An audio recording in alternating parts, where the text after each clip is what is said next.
मित्रांनो, आज आपण इयत्ता तिसरी मराठी यातील 17वी कविता रानपाखरू याचा संपूर्ण स्वाध्याय पाहणार आहोत. प्रश्न पहिला आहे, कवितेच्या ओळीत शेवटचे अक्षर सारखे असणारे शब्द लिहा. आणि अक्षर आहेत घरा, खरा, त्यावरी, गोजिरी, सानुला, तुला, भास्कर, सुस्वर. प्रश्न दुसरा, खालील गोष्टींचे वर्णन करणारे कवितेतील शब्द लिहा. उदाहरणार्थ, शरीर निळसर, डोळे सतेज, पंख चिमुकले, पाय चिमुकले, देह सानुला, आभाळ अफाट, गाणे सुस्वर. प्रश्न तिसरा, एका वाक्यात उत्तरे लिहा.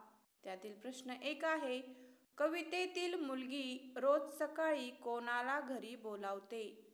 उत्तर, कवितेतील मुलगी रानपाखराला रोज सकाळी घरी बोलावते. प्रश्न दुसरा, रानपाखराचे डोळे कसे आहेत?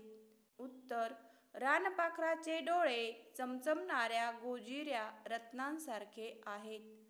प्रश्न तिसरा, रानपाखराचा चिमुकला देह बघून कवितेतल्या मुलीला कोणता प्रश्न पडला आहे? उत्तर, रानपाखराचा चिमुकला देह बघून कवितेतल्या मुलीला प्रश्न पडला आहे की लहान शरीर असूनही ह्या रानपाखराला अफाट आकाशात कसे उडता येते? प्रश्न चौथा, सूर्य डोंगर चढून वर कधी येतो? उत्तर, रात्र संपल्यावर सूर्य डोंगर चढून वर येतो. प्रश्न पाचवा, कवितेतल्या मुलीला रानपाखराबरोबर कोठे जायचे आहे?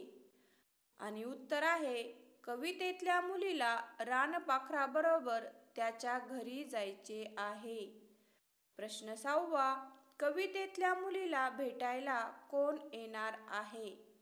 आणि त्याचे उत्तर आहे, कवितेतल्या मुलीला रानपाखराची आई आणि सूर्य भेटायला येणार आहेत.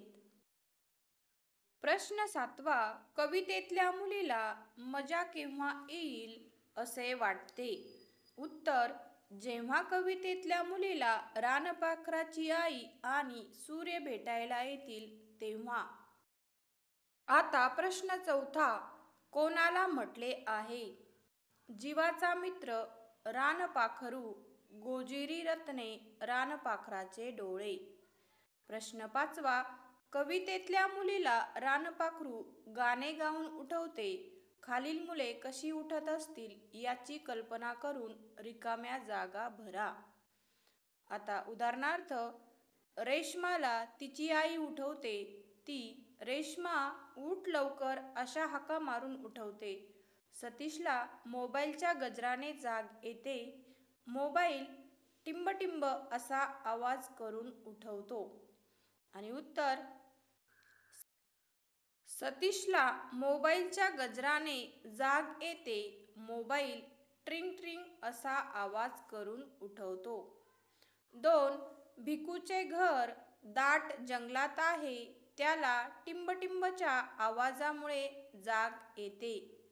आणि उत्तर, भिकूचे घर दाट जंगलात आहे. त्याला पक्ष्यांच्या आवाजामुळे जाग येते. 3. रफिकच्या घरामागून रेल्वेची लाईन जाते. तो दररोज टिंबटिंबच्या आवाजामुळे उठतो. रेल्वे टिंबटिंब आवाज करत जाते.